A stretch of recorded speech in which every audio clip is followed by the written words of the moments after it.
Right, welcome to another NFL Insider Notebook on Bleacher Report. I am James Palmer. Remember, we're here every single Wednesday at noon to noon 30. We're going to start off talking about A.J. Brown. We're going to talk about the frustration that he has there. Is it warranted? Does it mean something? We'll dig into who I've talked to in Philadelphia and where that could be. A quarterback change happened this morning. Another Super Bowl winning quarterback benched for a rookie quarterback, this time in Cleveland. I'll tell you why they made the move to Dylan Gabriel, why now, and what to expect with him. And maybe we'll talk about Shador Sanders. The rest of the morning has been about him and not Dylan Gabriel, which has been interesting. Lamar Jackson and his injury concerns. How long is that going to keep him out, if at all? We'll see. What could that mean for this Ravens team? Are they done at 1-3? We'll talk about that. A couple of season-ending knee injuries, which were devastating to both the Giants and the Dolphins, with Malik Nabers and Tyreek Hill. Both of those, where they stand, who will fill in. Maybe that gives you some fantasy implications. We'll break that down a little bit. A new quarterback in Cincinnati. We'll talk about Jamar Chase's frustration and how that kind of is part of what is being pondered in Cincinnati. And lastly, George Pickens balls out with CeeDee Lamb on the sideline, plays great with Dak. Does that mean he's there to stay in Dallas? We'll get to that and much more in just a second. Okay, let's start with A.J. Brown. And I just want to put a disclaimer out there. This is nothing new. This has happened in the past. I was there and talked to AJ after the game last year, where he was reading a book on the sideline. If you remember, we looked at a couple of chapters together from his locker. I just want to put out there that this is what Nick Sirianni actually has been very good at. He doesn't call plays. He's a big part of the offense. He's a big part of the game plan. He's a big part of all their specialty stuff, all their stuff specifically within the red zone and third down and all that game plan stuff. But he is the man who oversees everything on this roster. And last year, I would say some in the building maybe thought his job was potentially in jeopardy. He dealt with a lot of things related to what they're going on with now while they're 4-0, and A.J. Brown's, frustration of where he's at. Nick Sirianni believes he has a very good relationship with A.J. Brown. They talk almost on a regular basis. I would say maybe a regular basis. He talks to a lot of players on this team regularly. He believes that there is no sway in A.J. Brown's commitment to the team, his dedication to being, giving full effort to this team. That's never, changed in Nick Sirianni's mind. Now, the conversations between the two, they are keeping those 100% private. I've talked to some other people around the league that have been in situations like this, former head coaches. They believe Nick Sirianni is taking 100% the correct approach in how he's handling what's going on with his star receiver. And I mentioned star receiver because, I also host a show with Steve Smith Sr., who I think Steve is going to the Hall of Fame. He thinks A.J. Brown is a top 5 wide receiver in the NFL. He needs to be a big part of your game plan. He needs to be a big emphasis in getting him the football. Keep an eye on the script on Sunday. Players see the script early. They get a chance to look at it. Do they believe, their name is there early? I think players look. They want to see that. And don't be surprised if there's an emphasis from Kevin Petula and Nick Sirianni to make sure that A.J. Brown's name is there in the first 15, maybe in the first 5. He is a big part of their game plan. I want to make sure that's clear. A part of this offense runs through A.J. Brown. It just, for one way or another, hasn't exactly worked out. They've only played 2 really great halves of football offensively this season. You can put those together for a game, I guess. It was the end of week 3 and the start of week 4, and then they couldn't do anything in the second half against the Tampa Bay Buccaneers defense. Now, they have felt in some of their self-scouting that they've been a little too conservative. They've relied on playing great defense, not turning the football over, and running the football well, which running between the tackles has been a little bit of an issue. But I think in their self-scouting, they do believe that they could get a little bit more aggressive. And they did that prior to week 4, and you saw them come out against the Bucs a little bit more aggressive. And that's where A.J. Brown, if you remember a week ago, his first more comments kind of came out. He didn't say anything to the media after this game. I think he shook the hand of my good buddy Jeff McClain with the Philadelphia Inquirer and said that he wasn't going to speak to anybody. But he said after week 3, if you remember, he said, I think you should let your killers go out and do their thing. Play fast, play aggressive. Not saying we haven't been, but for me personally, that's what I would like to do. He wants to get the football in his hands. He wants to get the football in Devontae Smith, Dallas Goedert. I mean, there's a lot of mouths to feed on this offense, and it's sputtered at times. This is a new play caller, which shouldn't be understated. But again, Kevin's been in the building for a lengthy period of time, which I think also makes you get a little bit of a pause with this situation with A.J. Brown because he has a pre-existing relationship with A.J. He's known him for a number of years. It's not a new guy coming into the building like, say, Kellen Moore a season ago and trying to establish a relationship. They talk regularly. They believe, Kevin at least believes, that they have a very, very good relationship. I think some of the formational things that they've tried to change, maybe relying a little bit too much on the run and being conservative, plays a part in this a little bit. But A.J. Brown is 66th in receiving right now. He had really just one good half of football where they utilized him and he took the game over and really helped them beat the Rams in that second half where he was really their offense. And people around the league believe he should be an emphasis within this offense, but talking to people, it was also, you have Saquon, you have these other mouths to feed. Obviously, some of this falls on Jalen Hurts in the public perception, but they're 4-0. They're 4-0 and they're figuring out who they are. I think there were some answers by Nick Sirianni this week that were interesting where he said, we're still trying to figure out our offensive identity, which is interesting because so many people are returning to this team, but you do have, again, a different play caller. Let me just look through some of these. A.J. Brown's a top 5 receiver. Yep, I believe a lot of people believe that. Of course, A.J. wants the ball. That's the other part you have to remember. I don't know a single wide receiver in football that doesn't want the football. So much is predicated off of everything else around them happening for them to be great. They can be great on their own. They can win consistently. Protection needs to be there. Quarterback needs to find them. Quarterback needs to deliver the ball on time and accurately, and they will go to work. Receivers can make or break seasons, but they need to get the football. And I think part of that is what's happening here right now. Just give the man the ball. I would keep an eye on, like I mentioned, the script, see what happens in the early portion of this Week 5 matchup against Denver, which is, by the way, an outstanding defense. We saw it. He's going to have an outstanding corner lining up against him in the defending Defensive Player of the Year in Pat Surtain. So it's an interesting matchup for them to have with AJ having kind of some of these gruffs and complaints when you have the Denver Broncos coming to town. A lot of chats in here. You think he's leaving Philly next season? I think we're a long ways away from that. I think winning cures everything as well. They're coming off of a Super Bowl. I mean, this is kind of. It is kind of interesting, right? They're 4-0. There's only 2 undefeated teams in football. They're 4-0, and think about who they've played as well. Spagnuolo was sending a lot of blitzes their way against the Kansas City Chiefs when I talked to people there, and that affected how they wanted to throw the football a little bit. And Spags dials it up as good as anybody. They also beat a Rams team that has a very good defensive front that is not allowing you to get a lot of time to throw the football. They played a Bucs team that has been a thorn in their side. I mean, they haven't had an easy start to their schedule. I mean, I put them and the Ravens up there with some of the toughest ones. I think it's too early to say that A.J. Brown's headed elsewhere. I think this is kind of something that they've dealt with before. I think Sirianni's very good at it.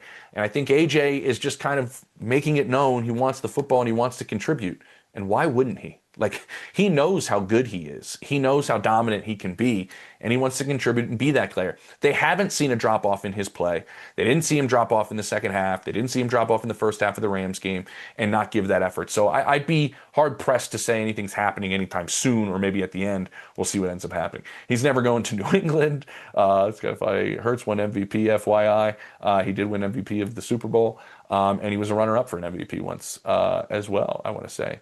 Jalen got used to the safety blanket of Saquon. I would say not Jalen got used to that. I would say the Eagles have gotten used to their explosive plays coming out of the backfield. A lot of explosive plays coming out of the backfield. And what's safer than getting chunk plays in a league that doesn't allow chunk plays through your running game? I think that just doesn't happen very often. And I think that's a big part of what's made them a little bit complacent in terms of being conservative, because Saquon will make plays, right? He will make plays. All right, we spent a lot of time on AJ. You can keep throwing him in the chat, though. I'll keep looking at him, but we do got to move on within the show. QB change in Cleveland. Joe Flacco, who was just statistically playing like one of the worst quarterbacks in football right now. They make a change to Dillon Gabriel, who's been the backup since the start of the season. We always thought we were going to see these rookies. I think the plan in Cleveland, if you ask them honestly, off the record, maybe, they'd tell you that they would like to see both these rookies this season, but it is Dillon Gabriel. Now, the interesting part about this is the backup for Gabriel against the Vikings over there in London on Sunday will be Joe Flacco. It will not be Shedeur Sanders. Shedeur Sanders does not slide up a spot with this move. He actually remains the third-string emergency quarterback for that game against the Vikings. Flacco will be the backup if something happens to Dillon Gabriel in terms of injury. Shedeur Sanders cannot enter the game in the current role that they have him in unless both Flacco and Gabriel end up getting hurt. My digging this morning on this has much more to do with the way Flacco has been playing than Dylan Gabriel has been lighting up practice and they needed to make this push, if that makes sense. It's more indicative of the struggles the offense has had with Joe Flacco, specifically at quarterback, and the way Joe has been playing in their eyes, and less about Dylan Gabriel is lighting up the world in practice, running that number 2 unit, and they needed to make this switch. Now, I think we should say that we saw Dylan Gabriel play during the preseason. He's picked up everything that they've thrown on his plate, to my understanding. He's very, very smart.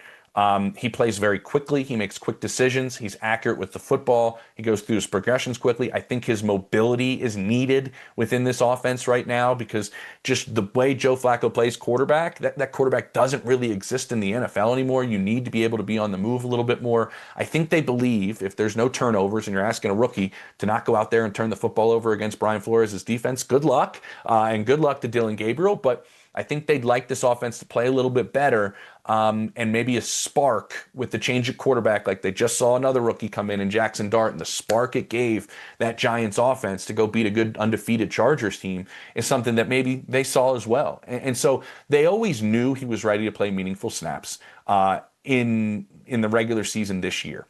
I don't think they wanted it to be this early, but at the same time, I think this early benefits them in the long run and benefits them this season. They have a rookie class that is playing outstanding. Why not add another rookie to it? Schlesinger in the middle of the defense has been awesome. Graham up front has been outstanding, who they picked in the first round. Monster couple of games. Also, Harold Fannin at the tight end spots played really, really well. We saw what Judkins has done at the running back spot. Like, this draft class is playing really, really well. And they got a young core that I think they're going to be able to lean on and see if they can get both these tight ends and get Jerry Jeudy going with a change at quarterback as well and see if they can get this offense going.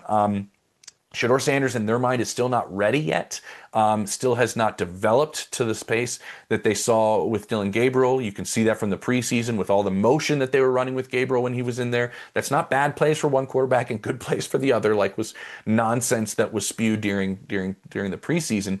It was Dylan Gabriel was already that far along in the playbook, to my understanding. I can move this guy, we can run this motion, we can move these guys, and that's where he's at. So it's a change at quarterback. I'm kind of curious what everybody thinks. There's still a lot of Jalen Hurts stuff in here. I like the arguments, though. Very true, but Jalen has to throw the ball better and make better reads. I think that's part of their offense right now that's struggling. I would love to give Jalen his props, but 103 yards as a QB is ass. Am I allowed to say that on here? I don't know. Nobody ever does give. I will say this. Jalen Hurts has played his way.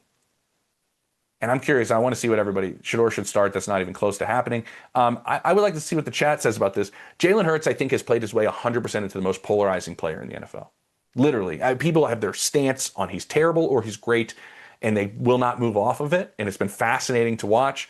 But all the guy does is win. And I think you can't deny that. You can't deny that at all. I mean, I know the team's good, but what are you going to hold that against him? The guy finds ways to win and win football games. And they're still doing it, and they're still 4-0. All right, now let's go to Lamar. Okay, I'll keep checking on these. OC's got to design better play calls and get JJ Hurts they don't have to force it. You could tell that they were forcing it to AJ in the second half, certainly. You could definitely see that. All right, let's go to Lamar and the injury concerns. There's a chance he misses time. It's not 100% there yet. We'll see what happens in practice this afternoon. They haven't hit the field yet. I would say this is more of a week-to-week injury than, say, like 2 weeks or 4 weeks, and I think they're looking at it a little bit more week-to-week. But what if he misses time? What if Lamar Jackson misses time? So I asked Copilot, how many points per game do the Ravens score without Lamar Jackson? Well, Copilot said 16.6 points per game without Lamar Jackson since 2019. They've played 13 games without Lamar, 13 games without Lamar, and they've averaged 16.6 points per game. Now, I'll tell you this. The reason why that you would think there'd be a big drop-off in points, because I think they're still number one in points scored right now through the first 4 weeks, is this offense is specifically designed for Lamar Jackson. There's offenses in this league to where the play caller and the offensive designer, whether that's the head coach or the offensive coordinator, creates an offense in a scheme that they know, and the quarterback is inserted into said scheme. Oftentimes you see players like Brock Purdy thrive because their strengths match up with the scheme that's been created by their head coach and play caller in Kyle Shanahan. And then there's schemes that are designed around the skill set that's specific to the quarterback. And those are a little bit tougher to fill when you lose said player. Baltimore has that with Lamar. The run game, the way he has moved, his operation within the run game, that is all a big part of the way this offense is designed specifically for Lamar's specific skill set. You could say the same, and it's not just running quarterbacks, the same for two other quarterbacks in this league that come to mind in Joe Burrow in Cincinnati, where that offense is designed specifically to drop back, look, use his elite processing ability, maybe the best processor of information in football, and go through his reads quickly and be able to deliver the football in the passing game all over the place. It's designed for Joe Burrow. That's it. Down in Miami, it is designed for Tua Tagovailoa. That's it. Their progressions are actually in the opposite direction because he's left-handed. Mike McDaniel did that. So replacing quarterbacks where the offense is specifically designed for them oftentimes makes things a little bit more difficult. So I understand the points per game dropping down to something like 16.6. The good news would be there's only one opponent in their next 7 games, the Rams, that has a winning record. So that could give you some optimism if you are a Ravens fan. Also, they don't play a divisional game. They're 1-0 in the division, but they don't play another divisional game until week 11, which maybe some of these injuries, most of them that they're dealing with, to like 11 starters from two sides of the ball, should come back in weeks. They're not season ending. So maybe you can still win the division. And most of these games at the end of the year are all tied in to your division. And maybe that's me being Johnny positive right now, but the defense is having a lot of issues. But I would say, look at Lamar's injury right now. We'll see how practice goes today, but there's thoughts in that building that this is going to be a week-to-week injury, not a 2 to 4 week type of thing. But they didn't have 2 games. I think it's Texans and Rams at home, and then the bye week. So the schedule actually lines up not terribly for them and where it stands. This Jalen Hurts thing is going, baby. Lamar wasting away in Baltimore. He's won 20 Lombardi Trophy over other quarterback rankings. You guys are going to go after back and forth about Jalen Hurts this whole time, and I'm going to read all of them. I'm not going to lie. I'm going to read every single one. Everybody's really arguing about Jalen Hurts. And it's true. I mean, nobody's telling lies out there. There's questions about him as a passer. There's no questions about him as a winner. So let the debate continue. Malik Nabers, Tyreek Hill. I'll go through these injuries. Nabers, clean ACL. I hate to say it in that manner, but it is. And they are losing a massive part of their offense. And I would be much more excited about Jackson Dart and what he's going to do in his rookie season if Malik Nabers was on the field. I certainly would. Because dating back to 2024, he has a 30% share of their receptions. That's bigger than Justin Jefferson. That's number 1 in the NFL.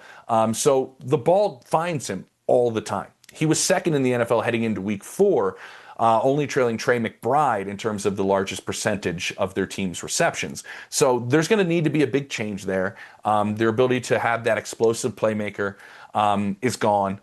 So that really, is a huge bummer.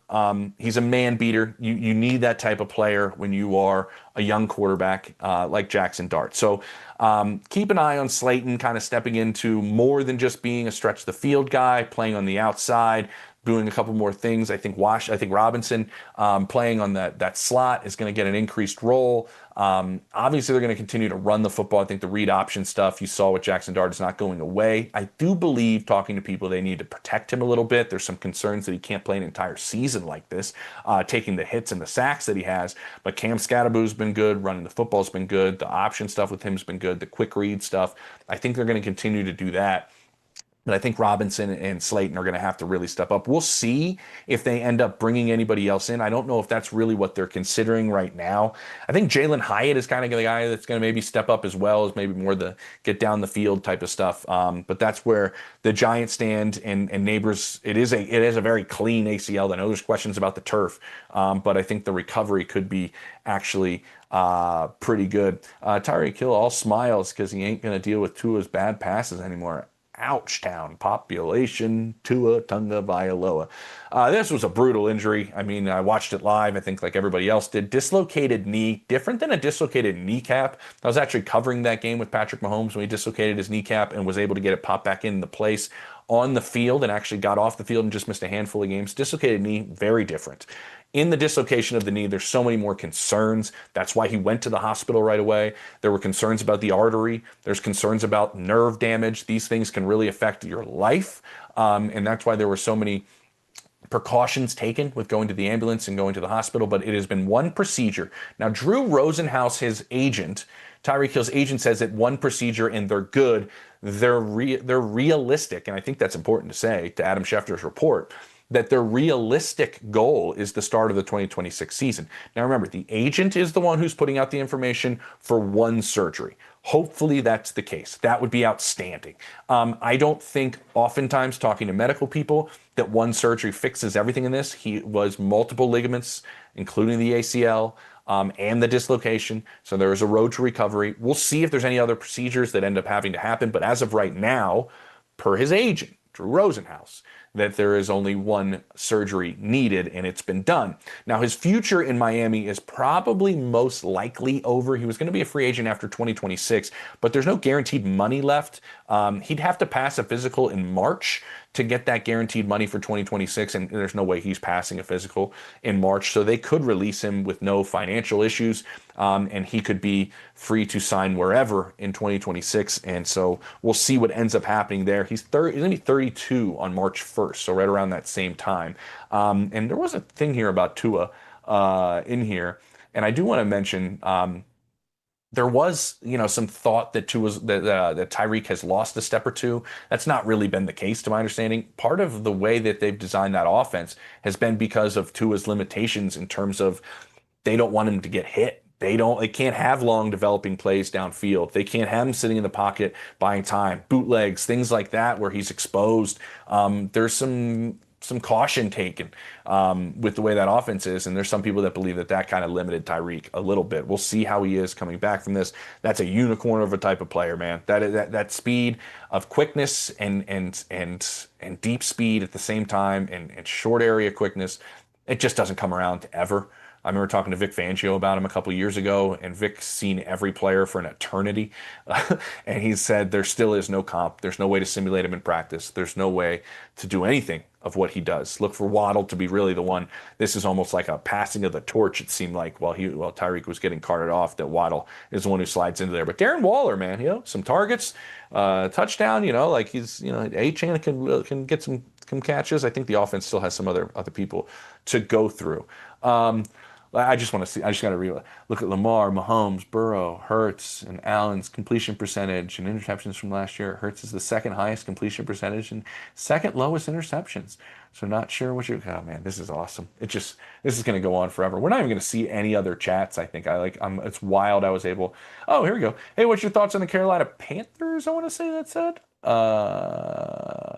issues and we can't win games. Yeah, there's definitely some issues going on in Carolina. Obviously you've had, there's been some talk about all the resources that have been allocated to the offense, and maybe some of these draft picks should have went to the defense.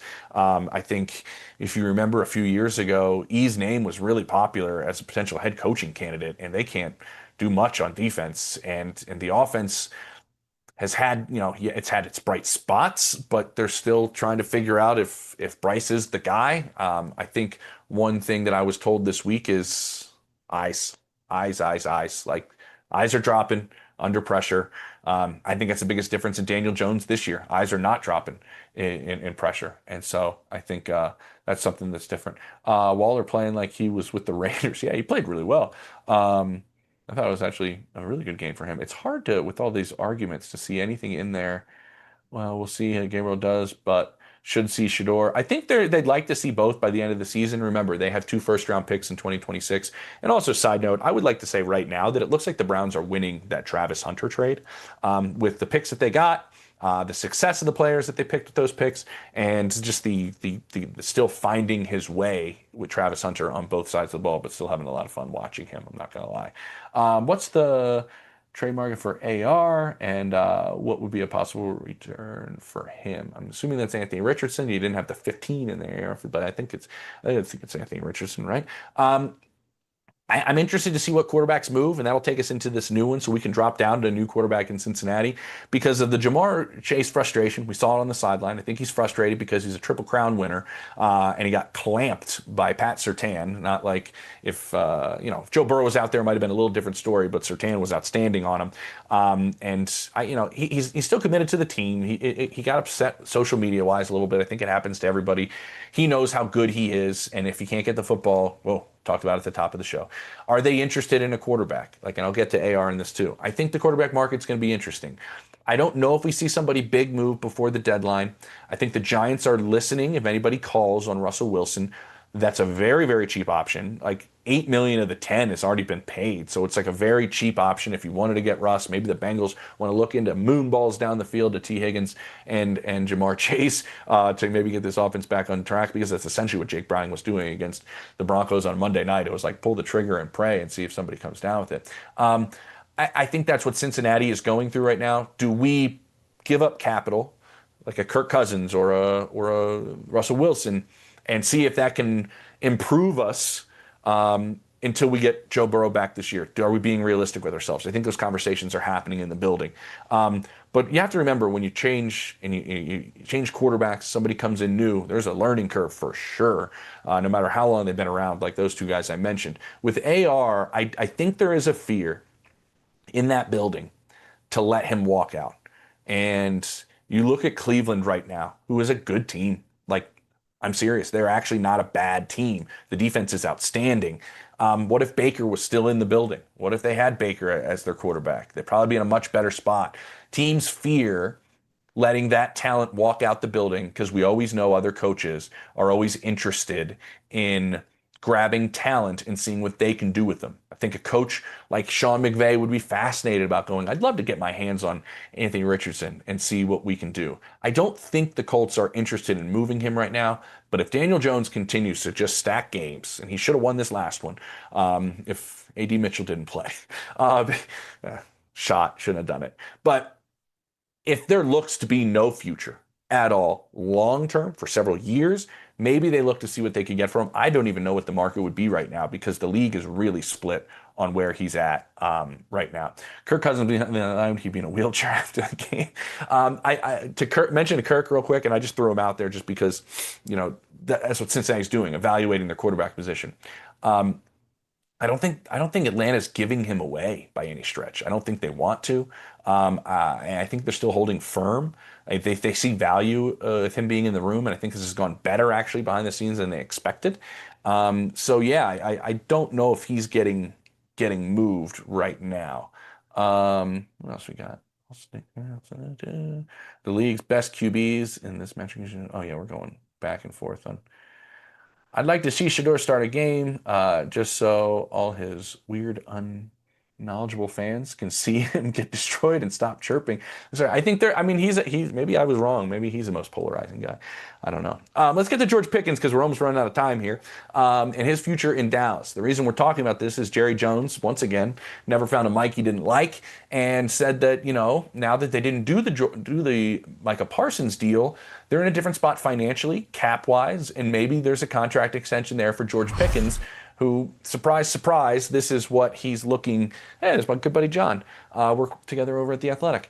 And the thought process would be, we just put up a ton of points. We didn't have CD. George Pickens played outstanding. Let's make sure we show all the fans that maybe we didn't do the Micah deal, but we can do this one, and it can appease everybody. Now, there's a couple things at play here. One, they were looking at a compliment to CD Lamb. They wanted to take Tet McMillan at the top of the draft. He ended up going to Carolina. They ended up pivoting, taking Booker because they know how good the interior defensive lines are in their own division. So they wanted to, kind of protect Dak instead of giving him a weapon once they pivoted away from T-Mac. So they were interested in having a compliment to CD. I think that's worth mentioning. But I think they were interested in doing that with a rookie contract and not a contract extension on a type of player like George Pickens. Now, Pickens is trying to change the perception that he has around the NFL.